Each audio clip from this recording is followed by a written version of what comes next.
স্কুলের parents meeting এ সব বাচ্চাদের মা বাবা এসেছিল।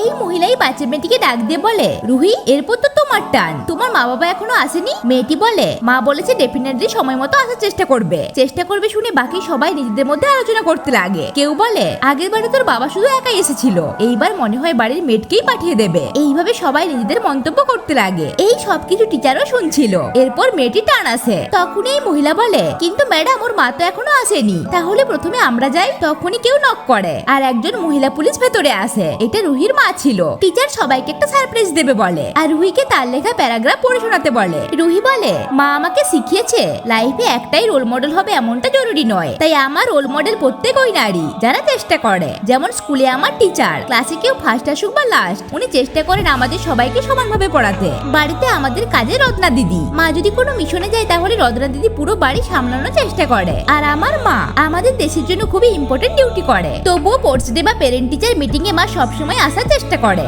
এটা শুনে সবাই নিজেদের ভুল বুঝতে পারে আর রুহির জন্য তালি বাজায়।